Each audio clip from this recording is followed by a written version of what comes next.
Bienvenidos, bienvenidas a este espacio de Insight Talento Humano. Este es un espacio que creamos para ayudar y acompañar a las empresas a transformarse en organizaciones conscientes, en espacios con alma, en organizaciones más humanas, donde cada persona sienta que es un regalo único para esa organización. Y hoy nos acompaña un ser humano que fue capaz de transformar su viaje en un impulso para brillar. Y es que él ha vivido, la vida lo ha llevado a vivir en diferentes partes como Berlín, Boston, Milán, México. Y en el 2017 él decidió centrar su vida en ayudar a las empresas a ser más humanas. Y en el 2024 cofundó la Asociación Española de Bienestar Empresarial, de la que nos va a hablar más adelante. Así que vamos a darle una súper bienvenida a Luis de Cristóbal. Vamos a traerlo por aquí. Hola Luis, ¿qué tal? Hola, buenas tardes, ¿cómo estás? Buenas tardes. ¿Cómo estás hoy? Gracias por este espacio. Muy bien, procuro estar siempre bien y si no, con la cabeza alta para cuando las nubes vienen, ¿no? Excelente, así es. Luis, estamos muy contentos de que nos acompañes en este espacio de Insight, sobre todo porque cuando yo te conocí en Barcelona, yo vivo en Barcelona hace 10 años y cuando yo te conocí, para mí fue maravilloso saber que habían otras personas también muy alineadas con el propósito que tiene Insight, con el propósito que Cristina Rodríguez tiene de ayudar a las empresas a caminar hacia lo humano, hacia brindar calidad de vida a las personas dentro de las organizaciones. Además, que algo que me emocionó mucho fue que me contaste que habías vivido en Colombia. Entonces, quiero conocer un poquito más de esa historia, cómo fue tu paso por Latinoamérica y quién eres tú, qué te conecta, qué te apasiona. Bueno, mi paso por Latinoamérica ha sido principalmente por México, ¿no? Que es el país donde más tiempo he vivido. En Colombia fue algo más accidental y más temporal, pero yo siempre digo que a mí México, Latinoamérica, me salvaron la vida, ¿no? Me sacaron de un chip que tenía, de un eurocentrismo, por así decirlo, en el que consideraba que, bueno, que yo creo que eso tenemos mucho los españoles, los mediterráneos, ¿no? De lo que está bien, lo que está mal, lo bueno, lo malo, cómo se hacen las cosas, ¿no? Y de repente, pues, descubres una mente mucho más abierta, que es la del latinoamericano, más abierta para algunas cosas, más cerrada para otras, ¿no? Pero en lo que es la creación, creatividad, ingenio, manera de vivir, muchísimo más abierta, considero. Y eso a mí me ayudó muchísimo, ¿no? En realidad podríamos decir que yo terminé en México viviendo por accidente, ¿no? Porque en el año 2014 creé una startup fruto de un accidente haciendo surf. Y ese accidente haciendo surf me llevó, que yo estaba en Asturias con mi mejor amigo de mi época en Berlín, que es Gile, que es un amigo serbio que es programador, me ayudó a montar toda la parte de desarrollo de la startup y eso me llevó a que un fondo de inversión mexicano pusiera dinero para mi proyecto y me fuera a vivir a México, ¿no? Todo esto no estamos hablando del plazo de 3 o 4 meses. Yo tuve el accidente en julio y en 4 de noviembre estaba viviendo en la Ciudad de México, ¿no? Entonces, México empezó a hacer su magia antes de que yo simplemente llegase allí y ese paso fue pues una temporada de 2014 hasta el año 2018. En el año 2018 fue cuando estuve precisamente en Medellín. Ya el año anterior había estado también un mes y medio en la zona de Bogotá y también Santa Marta y Barranquilla. Y bueno, pues Latinoamérica para mí es la apertura de mente que me cambió la manera de verme a mí mismo, la manera de ver el mundo y la manera de entender las cosas que me rodean, ¿no? Y siempre estaré muy agradecido y como me dicen allí, pues soy un mexicano en España y un español en México, ¿no? Por lo cual, pues imagínate que pasará a ti, uno se convierte en que es de todas partes y a la vez que no es de ningún sitio. Qué maravilla y sobre todo que eso te ayuda a integrar mucho las diferentes formas de pensar, de cómo la cultura termina moldeándonos, aparte de la historia de cada uno. Me parece maravilloso. ¿Y qué pasó en el 2017, Luis? ¿Por qué esa decisión de enfocarte en ayudar a las empresas a ser más humanas? Pues mira, hay gente que es inteligente y es capaz de cambiar de vida porque sí, hay otros que necesitamos que nos pasen cosas para poder cambiar, ¿no? Yo tuve una situación de un burnout bastante fuerte en el trabajo en el que estaba. Bueno, cerramos la startup con la que yo fui 2 años después, 1 año y medio después, y yo empecé a trabajar, volví a mi mundo financiero. Tuve una situación de muchísimo estrés personal que se unió a una situación familiar de enfermedad muy grave que terminó en la muerte de un familiar. Y a mí que me pegó un golpe muy, muy duro, tanto que decidí desprenderme de prácticamente todo lo material que tenía. Regalé y vendí casi todo, regalé todo lo que tenía en mi casa y me hice una mochila de 7 kilos y me fui a Asia, China, Vietnam, Laos y Camboya durante 4 meses. Sin saber muy bien a qué, ¿no? Dicen que en Asia se encuentra uno. Bueno, yo iba no sabía muy bien a qué. Como a tu viaje interior. Sí, fue mi viaje interior completamente, que también estaba un poco, o sea, más que una búsqueda de un viaje interior, era que en realidad, y esto es algo que he hablado con muchos alumnos cuando he dado clase, con muchas personas que creo que es muy importante, ¿no? Porque yo no había hecho ese viaje que yo quería hacer desde que tenía 18 años, porque siempre tenía una excusa para no hacerlo, ¿no?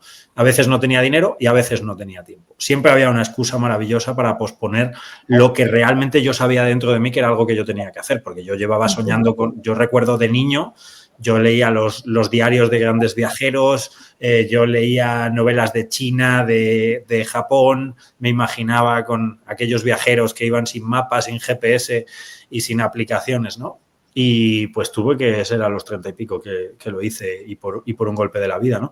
Pero eso me sirvió para darme cuenta que, bueno, que otra vez que el mundo era mucho más grande de lo que yo pensaba, ¿no? Ya había estado en Europa, en Estados Unidos, luego fui a Latinoamérica y de repente llega a Asia y otra vez te descoloca la vida entera, ¿no? Y te enseña que hay otras maneras de vivir, de pensar.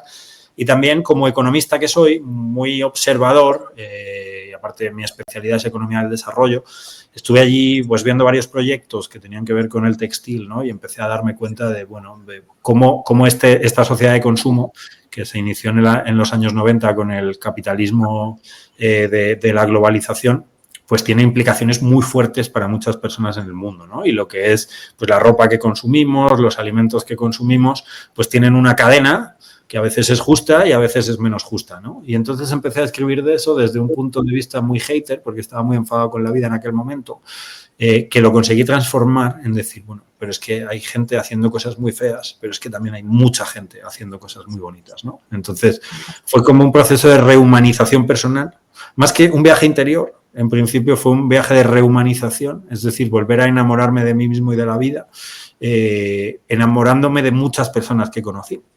De hecho, en el viaje empecé un blog en Medium que se volvió bastante conocido porque me dedicaba a escribir de personas increíbles que conocía en el viaje, ¿no? Entonces, pues conocí un chaval de Argelia que se dedicaba viajaba y hacía crowdfunding para dotar a escuelas de Camboya de material, ¿no? Entonces estaba allí un mes, daba dinero y pues conseguía muchísimos materiales desde Argelia y desde Francia, que era donde vivía.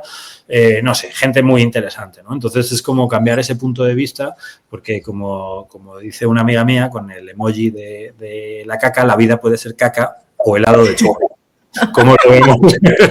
¿Cómo lo vemos?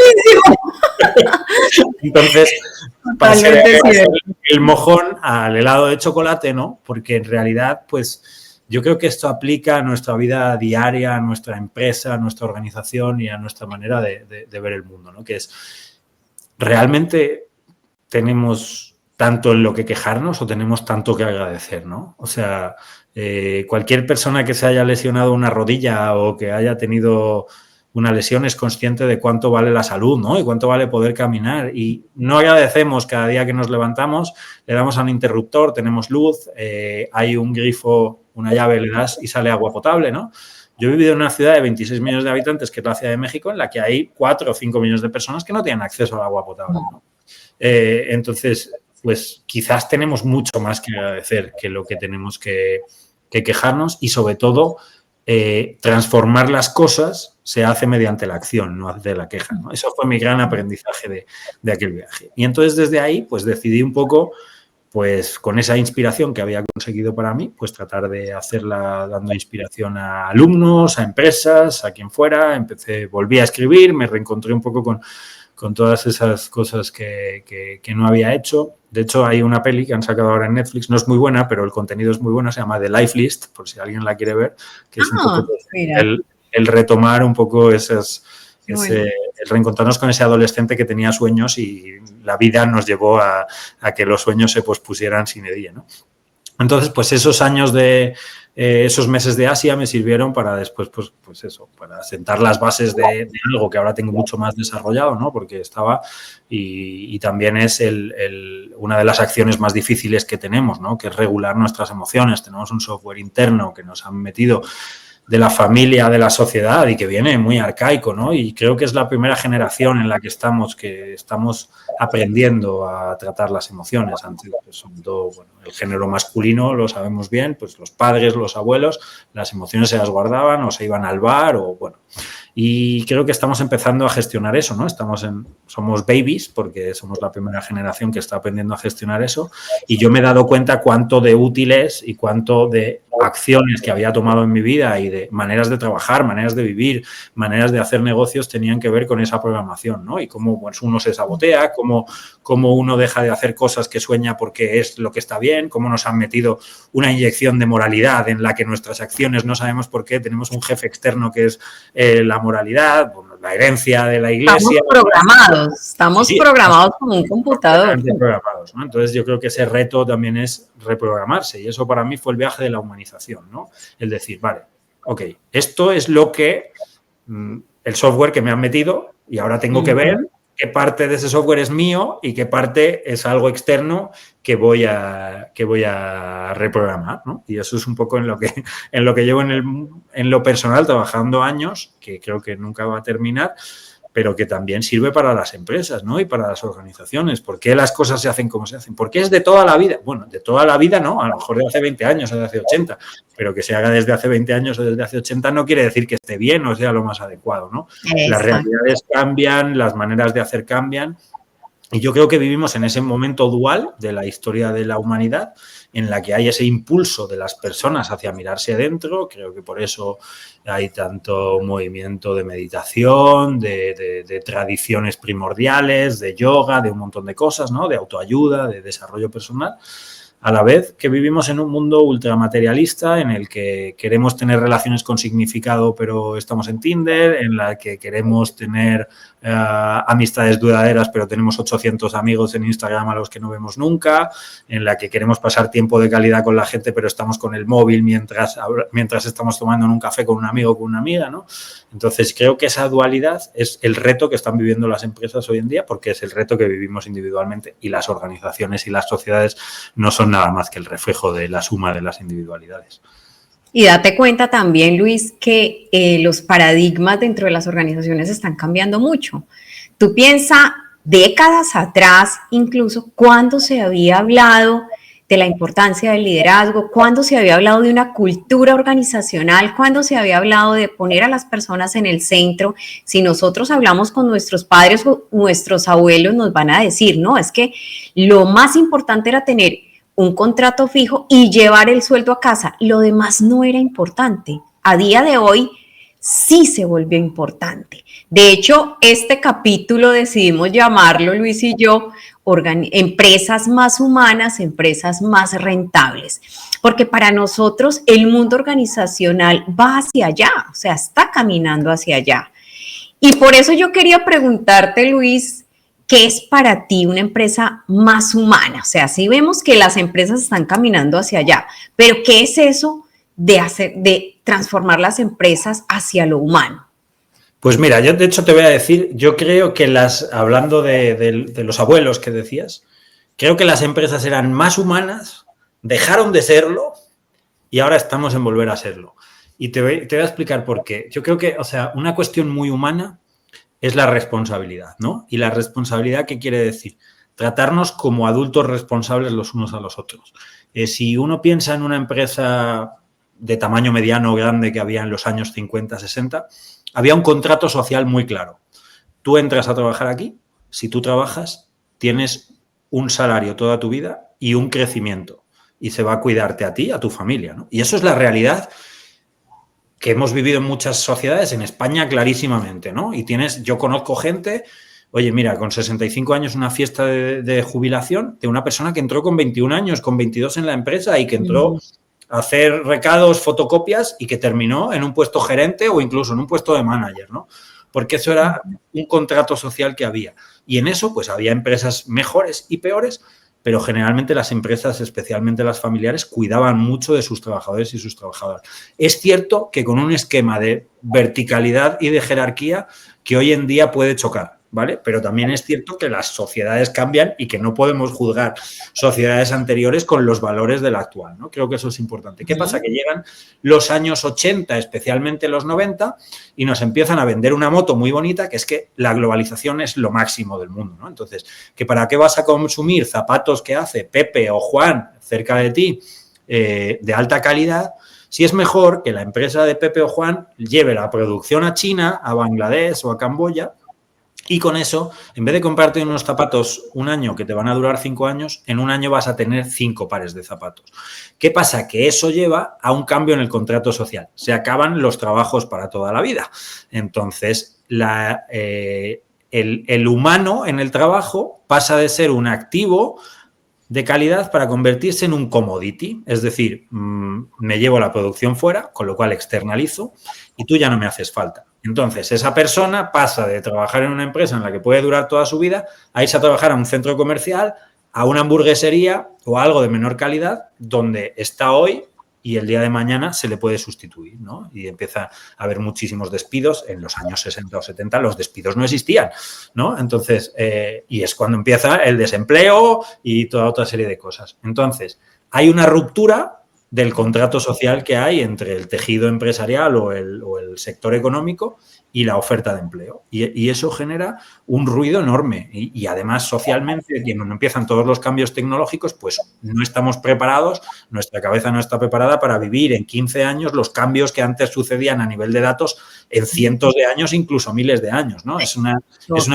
brutal lo que sucede un cambio en 5 años. O sea, es que si lo pensamos, estamos en el 2025, en el 2010 no había WhatsApp, estábamos con un BlackBerry en blanco y negro el que tenía suerte de aquello, ¿no?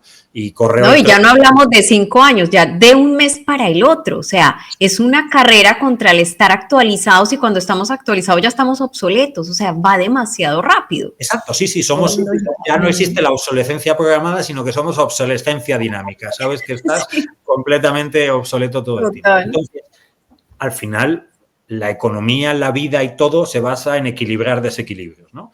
Entonces, estamos en el punto de volver a equilibrar ese equilibrio que genera la economía de la globalización en los años 90. Entonces, ¿qué pasa? Que por un lado, las personas le han dicho a las empresas, tú dejaste de comprometerte conmigo, yo dejo de comprometerme contigo. Lo cual puede ser justo, injusto, como lo quieras, pero es así. Especialmente los puestos técnicos. Y entonces pasa a decir, mira, mi padre o mi abuela pues trabajaba 40 horas porque sabía que esto y esto y esto. Ahora yo no estoy dispuesto a sacrificar mi vida por algo que el día de mañana pues no sé si va a suceder, ¿no? Y porque hay otro que me vaya a pagar y porque además pues se cambia un poco también el modelo, que no es el modelo de los abuelos, sino es un modelo más cercano del burnout, ¿no? Que es, por ejemplo, el que yo he vivido en los años 2000 en el sector financiero, que es trabajar, es cocaína. Y entonces trabajar es que tú trabajas 14 horas al día porque eres adicto a trabajar y porque todo tu entorno es adicto a trabajar.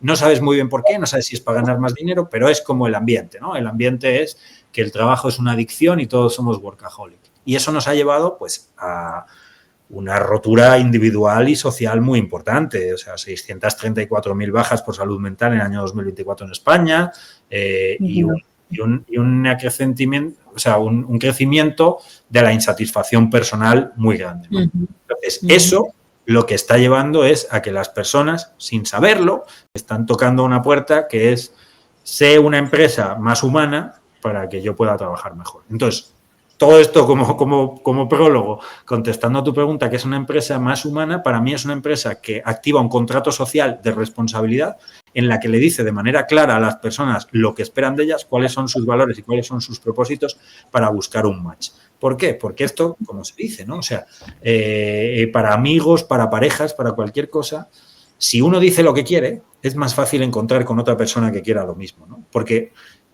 cualquier manera de empresa puede funcionar si hay personas que eso les encaje y estén bien, ¿no? Siempre y cuando dentro de, evidentemente, de unos parámetros, de todo. Pero hay personas que el modelo de trabajar intensamente les gusta, no tienes más que ver la cantidad de gente que hay feliz trabajando en consultoría, en Big Four, en temas así, y hay otras personas que prefieren trabajar en otros ambientes y todo es válido. Lo que no puede ser es que tú hagas un wellness washing y digas que eres una empresa que cuida de las personas, que eres una empresa que respeta los espacios personales y te comportes de otra manera. Porque entonces estás dejando de ser humano, ¿no? Eso para mí es la clave. Sí. Entonces, no hay coherencia entre lo que declaras y lo que viven las personas dentro de la empresa. Transparencia, esto es como las parejas, ¿no? Tú puedes tener una pareja que quiera una relación abierta, pero sí, lo puedes decir claramente y hay personas que pueden tener una relación abierta o hay personas que pueden tener una relación tradicional. Es un acuerdo entre partes. Y yo creo que eso es lo que se está demandando más hoy cada día, ¿no? Y creo que además el factor salarial está reduciendo su peso a cambio de tiempo, de valoración y de comunidad, que esto se obvia mucho. Y de conciliación. La gente ya busca poder conciliar. Lo que tú decías, anteriormente mi vida personal no llenaba mi universo, sino que todo estaba lleno por mi vida laboral. A día de hoy no. A día de hoy las personas buscamos esa conciliación entre la vida laboral y la vida personal porque ya tenemos una mirada donde hay vida más allá de la empresa en la cual trabajo. Entonces, eso ha hecho que también valoremos la calidad de vida, la flexibilidad horaria, el teletrabajo, cosas que antes eran inimaginables. Y una pregunta, Luis. Bajo tu mirada, ¿tú crees que empresas que han sido referentes durante estos últimos años o décadas, como por ejemplo son Google o Zappos o Spotify, ¿tú crees que han influido para que todos estos paradigmas más humanos hayan tenido un impulso mayor? Bueno, hay en ese batiburrillo de empresas que has dicho hay ejemplos de humanidad y ejemplos de no humanidad, ¿no? Entonces, sí, evidentemente, o sea, las tecnológicas, las megatecnológicas supusieron en los años 2000 una nueva oleada de maneras de trabajar que, ojo, no respondían a la búsqueda de calidad en el trabajo, sino respondían a la productividad, ¿no? Existe muy poca materia humana experta en desarrollo, en software, en un montón de cosas. ¿Cómo hago que vengan aquí conmigo y trabajen como animales, ¿no? Porque eso al final es el Silicon Valley, es absolutamente eso. ¿Qué pasa? Que evidentemente eso lleva una nueva configuración, pero todavía, 20, 25 años después, hay muchas empresas que creen que cuidar de los empleados es poner el ping-pong, ¿no? Que fue por lo que se hizo famoso Google y todo eso y demás. Y luego también yo creo que pasa un poco, es como el teletrabajo, ¿no? Hay muchas personas que identifican el teletrabajo como la libertad, hay otras personas que identifican tener una muy buena oficina como libertad. O sea, yo creo que el blanco y negro no suele funcionar en estas cosas. ¿Por qué? Porque además, pues si tú piensas, yo qué sé, una empresa familiar que tiene 70 trabajadores, no puede tener unas mismas políticas de bienestar que pueda tener una multinacional cuyo Producto Interior Bruto es superior al del 70% de los países del mundo, ¿no? Porque son ambientes diferentes. Lo que hay que buscar es ese match, ¿no? O sea, pero primero saber un poco lo que es uno. Y creo que las empresas en realidad siempre hay que volver al plano humano y al individual, ¿no? Entonces, las empresas no se transforman y no cambian porque los individuos no cambian, porque no tenemos tiempo de cambiar, porque no sabemos que es importante cambiar y porque tenemos ese software otra vez interno que nos evita cambiar, ¿no? Entonces, muchas veces nosotros como individuos, en el puesto en el que estemos, a veces podemos estar en recursos humanos, podemos estar en dirección o podemos ser un colaborador que no tiene equipo, influimos de manera positiva o negativa en el ambiente de trabajo, ¿no? Y en cómo se hacen las cosas. Y muchas veces también estamos esperando que la empresa transforme las cosas y las cambie, pero si no nos expresamos, no podemos esperar que el otro sepa que nosotros queremos que haya un cambio, ¿no? Entonces, y aquí viene otro concepto que para mí es fundamental en hacer las empresas muy humanas, que se llama la corresponsabilidad. Todos somos corresponsables de las organizaciones en las que trabajamos y en las que somos corresponsables en nuestra familia, en nuestro barrio, en nuestra ciudad, ¿no?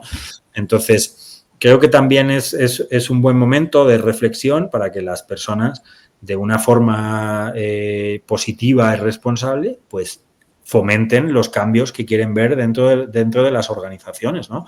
Y que se hagan poco a poco.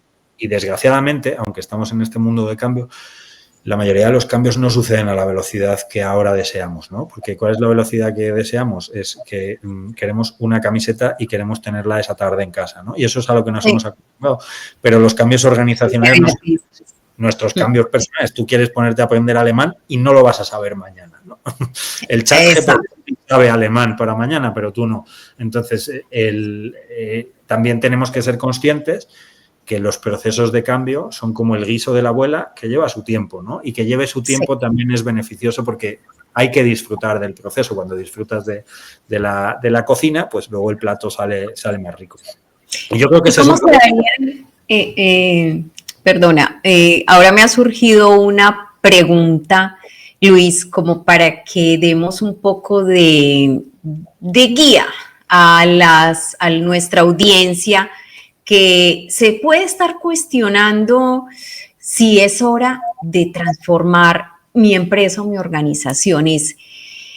¿Cuáles son esos síntomas? Por ejemplo, llevándolo al tema médico, yo puedo tener un dolor de estómago, pero en realidad lo que tengo es una úlcera tremenda. Entonces, de nada sirve que yo me cure el dolor de estómago cuando la úlcera sigue ahí. ¿Cuáles pueden ser esos síntomas que pueden ser una señal clara que puede estar indicando a esa empresa o a esa organización es hora de empezar la transformación? ¿Y por dónde puede empezar una empresa tradicional? Es decir, una empresa que tenga 30, 40, 50, 60 años y hasta más, que viene de modelos muy tradicionales. ¿Cómo detectamos que es hora de transformarnos y por dónde empezamos? Bueno, la pregunta me viene como anillo al dedo porque antes de esta entrevista contigo vengo de mi consulta de medicina tradicional china, ¿no? Que justamente de lo que trata es de buscar los orígenes de las cuestiones y también prevenir otras cuestiones futuras, ¿no? Entonces, ¿cuándo es hora de transformarnos? Siempre, porque la única constante es el cambio, ya lo decía Einstein, ¿no? Entonces, todo está en constante transformación.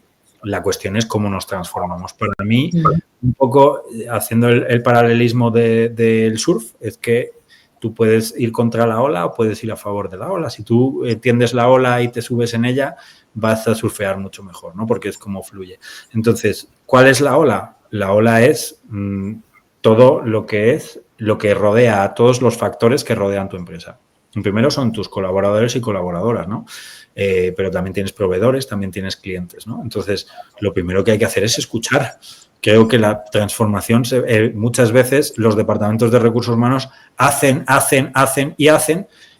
y los empleados de la empresa ni se enteran de lo que están haciendo los de recursos humanos porque están haciendo sus memorias para los accionistas o sus planes para cumplir con tal. Y entonces si te dedicas a los departamentos que se puede llamar recursos humanos o departamento de personas, pues tienes que tener en cuenta que esos humanos o personas son las personas o los activos a los que tienes que escuchar.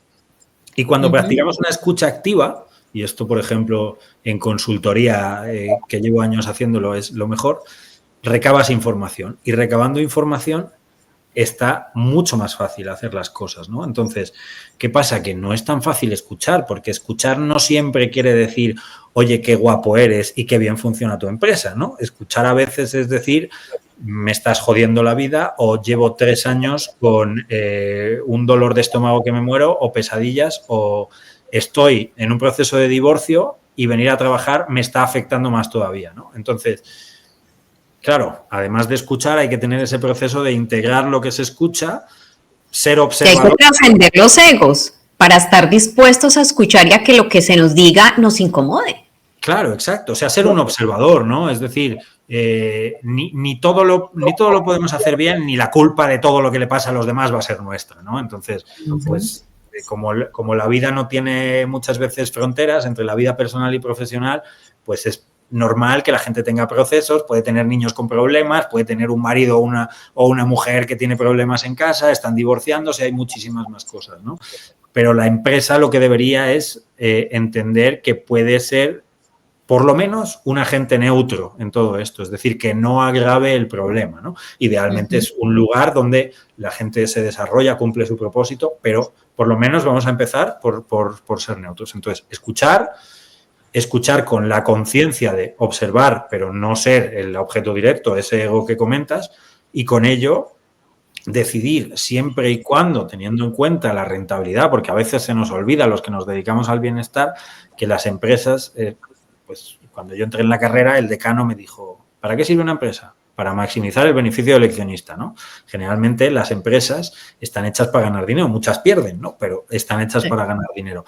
Entonces, hay que buscar ese balance entre ese propósito y esa rentabilidad, ¿no? Ese humanismo rentable en el que además, y nuevamente volviendo a la responsabilidad y a la corresponsabilidad, cuando tú a las personas les empoderas, les haces parte de tus valores, les haces parte de tu propósito y caminamos de la mano, tus problemas son los míos, tu crecimiento es el mío, es cuando las empresas empiezan a ir como motos. Y eso, que puede sonar muy actual, yo creo que era lo que decíamos al principio, ¿no? Que sucedía antes también, no en todas las empresas, no en todos los sectores, pero es esa conversación transparente de esto es lo que somos, esto es lo que podemos hacer juntos y con ello crecer, ¿no?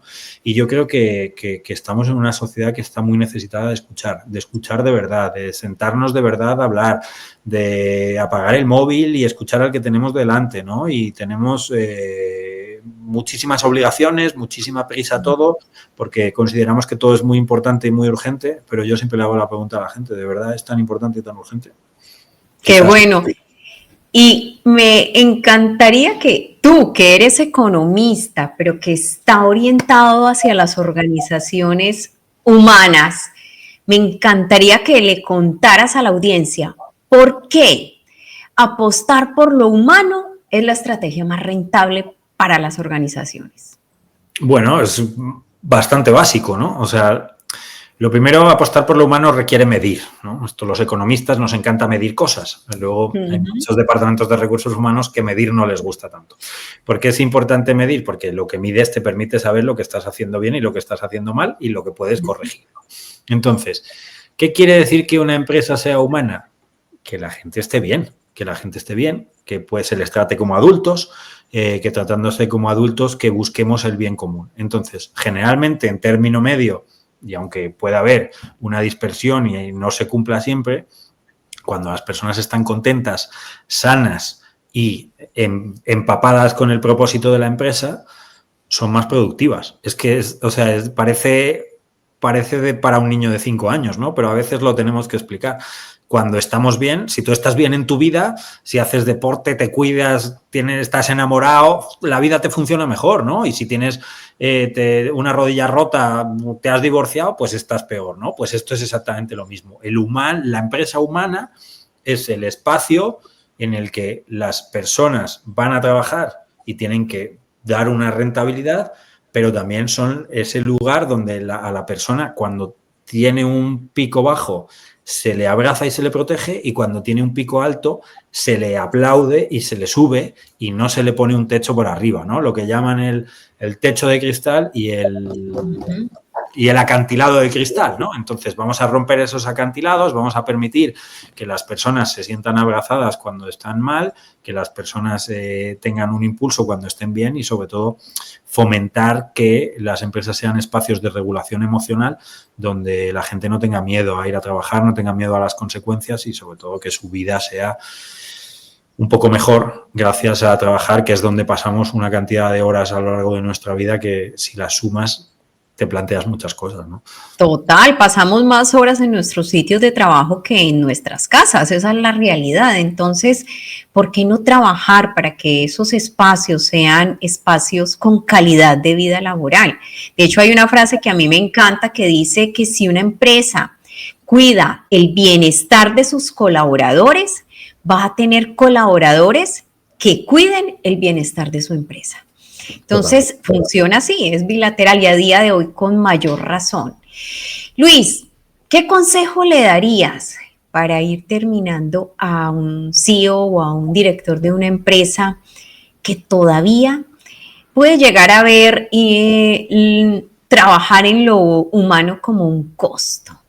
O sea, más que una apuesta estratégica ganadora.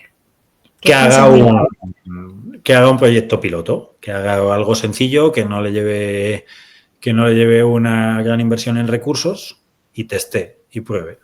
Que busque a las personas adecuadas, ya sea dentro de la empresa o fuera, y vea en X departamento haciendo X acción, bueno, primero escuchando y llevando a una consecuencia eso que escuchamos para hacer algunos cambios, si eso funciona o no. Es decir, escuchar, medir y transformar. Y con ese pequeño, al final no tienes que hacer un plan para toda la empresa, puedes hacer y ver si funciona, ¿no? Esto es como cuando te compras un rotulador, lo pruebas primero en una hoja antes de pintar algo que puede que no tenga vuelta atrás, ¿no? Entonces, con eso es muy fácil. ¿Por qué? Porque es una inversión que lleva pocos recursos y que puede tener una rentabilidad muy alta. ¿Y cómo puede la Asociación Española de Bienestar Empresarial, de la cual eres cofundador, acompañar a las empresas hacia ese caminar? Bueno, especialmente ayudando con dos cuestiones que para nosotros son clave, que es el diagnóstico, ayudamos al diagnóstico _medir y luego a comunidad. Es decir, creo que también es muy necesario en este mundo donde estamos interconectados, pero a la vez estamos tan despegados, conocer a otros colegas que son historias de éxito, que son historias de fracaso que luego han sido un éxito y tendencias y co-crear, ¿no? Para aplicar a nuestras empresas, a nuestras organizaciones lo que están haciendo otras personas con éxito. Maravilloso. Bueno, Luis, y cuéntanos un libro que te haya impactado y por qué. Bueno, tengo un libro que he leído, yo creo que ya van 16 o 17 veces, estoy justo con él otra vez. Ya te lo sabes de memoria. Es complicado de encontrar en algunos lugares. Es un libro de un rabino judío que es el director del Centro de la Cábala de Los Ángeles, Yehuda Ber, y el libro se llama Satán, una autobiografía de nuestro mayor oponente, el ego. ¡Oh, qué maravilla! Maravilloso. ¿Por qué te impactó? ¿Qué te caló de ese libro? Bueno, creo que en el cuadrante de ser inconscientemente inconsciente, que es en el que nos desarrollamos como personas durante mucho tiempo, hay algunas que se quedan ahí, otras que evolucionan, te sirve para identificar lo que es el ego, porque el ego muchas veces lo identificamos como ser arrogante, pero el ego es algo muy, muy, muy complejo, que para mí es simplemente un software, ¿no? Es un software arcaico que tenemos instaurado, que nos hace operar de cierta manera y que si no ponemos en consciente no podemos transformar, ¿no? Entonces, ¿qué pasa? Que es como un poco, ese libro para mí es un código. Dependiendo del nivel de conciencia donde estés, entiendes más o menos cosas. Y yo cada vez que lo leo vuelvo a entender otra cosa. Entonces es como una especie de manual de mano que le he pasado además, no sé, se lo habré compartido a más de 300 personas en esta vida. Muchas de ellas no lo habrán leído, pero otras muchas me han dicho que les ha transformado la vida. Entonces, sin duda, ese es el libro de mi vida, lo tengo clarísimo. Maravilloso. ¿Y una película o una serie? Una película de los años 2000 que me encantó, El efecto mariposa, Butterfly Effect, que también tiene mucho que ver, ¿no? Con la relación de cómo nuestros pequeños actos impactan en mucho más de lo que tenemos la capacidad de ver. Esa es la esencia de esa película. Y a veces sin darnos cuenta, uno no sabe cómo un pequeño gesto puede impactar a otro ser humano y a partir de ahí ir generando una expansión. Y pensamos que los actos y las consecuencias, como no los vemos a veces, pensamos que no existen, pero siempre. No, y que tenemos que pensar que nuestra visión y nuestra mentalidad es limitada. O sea, si nosotros somos partículas de polvo en el universo gigante, enorme, y por eso es que no sabemos y si desde nuestra concepción pensamos que es todo cuanto hay, más limitados vamos a estar, pero no, hay un universo mucho más allá de lo que nosotros concebimos y no sabemos qué se gesta dentro de ese universo. Así que, Luis, muchísimas gracias por este espacio, de verdad, nos encantó tenerte hoy aquí. Vamos a invitarte más adelante, esta es tu casa cuando quieras. Ya sabes que aquí tenemos una comunidad tanto de España como de Colombia, de personas que estamos conectados en esa vibración.